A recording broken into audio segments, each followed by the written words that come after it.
अस्सलाम वालेकुम। ये एक ट्यूटोरियल है उन सब स्टूडेंट्स के लिए जो पीबीटी के साथ एग्ज़ाम्स दे रहे हैं। एग्ज़ाम देने से पहले आपने सबसे पहले participant.edtechworks.com पे जाना है, जहाँ पे आप कोर्स एक्सेस करते हैं। यहाँ पे आपने अपनी ईमेल आईडी लिखनी है और अपना पासवर्ड लिखना है। ये वही ईमेल आईडी और पासवर्ड है जो आप पूरी टर्म यूज़ करते हैं।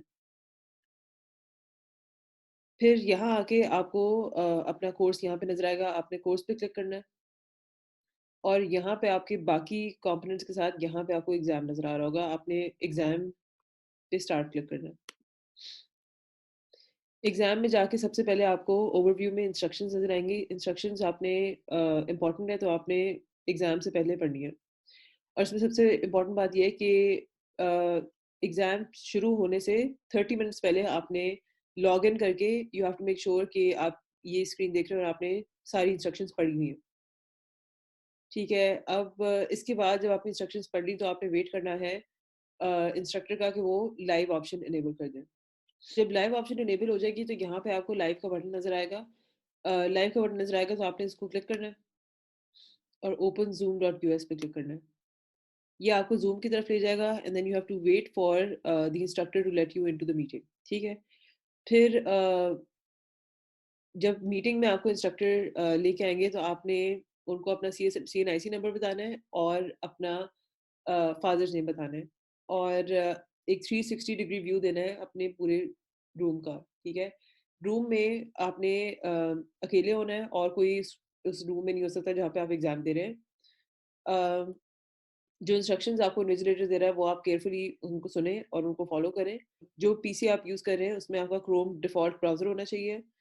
सारी कोई भी एडिशनल सॉफ्टवेयर या विंडोज़ जो एग्ज़ाम में अलाउड नहीं है वो आपने यूज़ नहीं करनी।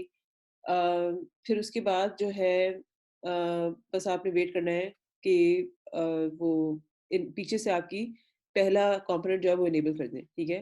पहला कंपोनेंट जब इनेबल होगा तो यहाँ पे आपको अपीयर करेगा। अब वेट करते हैं कि वो इनेबल कर दें इंस्ट्रक्टर।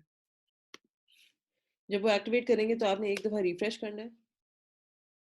रिफ्रेश करेंगे तो आपको पहला कंपोनेंट थियरी जो है वो यहाँ पे नज़र आ जाएगा। फिर आपने थियरी पे क्लिक करना है और इंस्ट्रक्शंस जो हैं वो यहाँ पे पढ़नी है। इंस्ट्रक्शंस पढ़ के ये देखिए नीचे लिखा हुआ है टाइम 30 मिनट्स मार्क्स 10। फिर मैंने ये स्टार्ट का बटन दबाना है जो यहाँ पे बॉटम राइट पे है, इसको क्लिक करना है।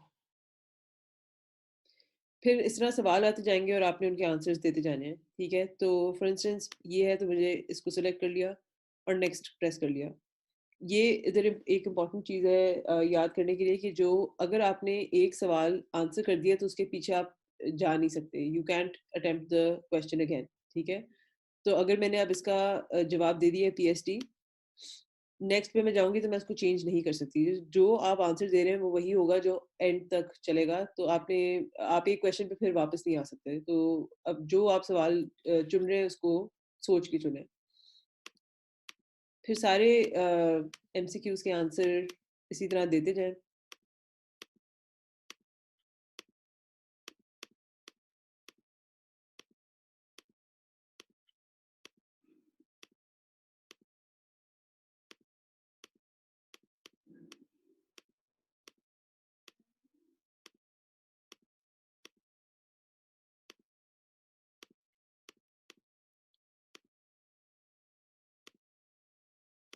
अच्छा ये अब आखिरी सवाल है। आखिरी सवाल का जब आप आंसर चॉइस सिलेक्ट करेंगे, तो उसके बाद यहाँ पे फिनिश लिखा हुआ आएगा।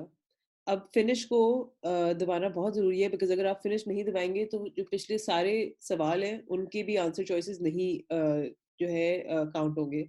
तो पूरे एमसीक्यू सेक्शन को सबमिट करने के लिए आपको फिनिश दबाना पड़ेगा और आपको ये जो टाइमर नज़र आ रहा है, इसके अंदर करना है ये, ठीक है? तो अगर 30 मिनट्स का टाइमर लगा हुआ है आपने जो है 30 मिनट्स के अंदर तक वो फिनिश का बटन दबा देना है, ठीक है? अगर आप फिनिश का बटन नहीं दबाएँगे तो आपका काम सारा चला जाएगा। फिनिश दबा दिया, ठीक है। इधर आ गया सबमिशन सक्सेसफुल, ठीक है? फिर उसके बाद जो प्रैक्टिकल कंपोनेंट है वो आपने वेट करना है कि आपका इंस्ट्रक्टर एक्टिवेट करे उसको। फिर उसके बाद जब उन्होंने एक्टिवेट कर दिया तो आप रिफ्रेश करें। रिफ्रेश करके आप प्रैक्टिकल की इंस्ट्रक्शंस पहले पढ़ लें। Time 3 hours, marks 40 attempt any one of the following, ठीक है? अब इसमें 2 क्वेश्चंस दिए हैं, इसमें आपने 1 अटेम्प्ट करना है, बट जो आपके पेपर में इंस्ट्रक्शंस दिए हैं, आप उसको पढ़ के फिर आप करें। इधर यहाँ पे क्वेश्चन भी दिया हुआ है, क्वेश्चन पढ़ के आपने स्टार्ट को दबा देना। और इसका जो सबमिशन है वो इस तरह की कुछ नज़र आएगी आपको। इधर आपने टेक्स्ट एंटर करना है, अगर आपका कोई टेक्स्ट है जो आपने इसमें डालना है, ठीक है? और अगर आपने कोई पिक्चर वगैरह ऐड करनी है, तो फिर आपने ये आइकॉन जो है इसको दबाना है। इस आइकॉन को दबाएँगे तो कोई भी पिक्चर आएगी, आप उसको सेलेक्ट कर लें और ये आपकी जो है ये पिक्चर भी अटैच हो गई है, ठीक है? तो इस तरह आपने को यूज़ करना है और जब आपका सारी सबमिशन पूरी हो जाएगी, जब आपका पूरा प्रैक्टिकल पूरा हो जाएगा, तब आपने सबमिट को दबाना है और सबमिट को आपने 3 घंटों के अंदर-अंदर दबाना है। अगर आपने 1 सेकंड भी ऊपर किया तो आपका काम सबमिट नहीं होगा और ये बहुत ज़रूरी है कि आप टाइम पे सबमिट दबा दें, ठीक है? और जब सबमिट हो जाएगा तो फिर आपने अपने इंस्ट्रक्टर से पूछना है कि आपकी दोनों जो कंपोनेंट्स हैं वो सबमिटेड नज़र आ रहे हैं पीछे कि नहीं आ रहे। अगर वो पीछे से सबमिटेड आ रहे हैं नज़र तो फिर आप ज़ूम मीटिंग भी लीव कर सकते हैं और अ, ये लॉग आउट भी कर सकते हैं यहाँ से, ठीक है? अब जो माइक्रोसॉफ्ट टीम्स यूज़ कर रहे हैं ग्रुप्स या सेक्शंस जो लोग माइक्रोसॉफ्ट टीम्स यूज़ कर रहे हैं, उनका प्रोसेस इस तरह का नहीं होगा। उनको लाइव बटन दबाने की ज़रूरत नहीं होगी, वो सीधा मीटिंग में जा सकते हैं और अपना यहाँ से एग्ज़ाम शुरू कर सकते हैं, ठीक है?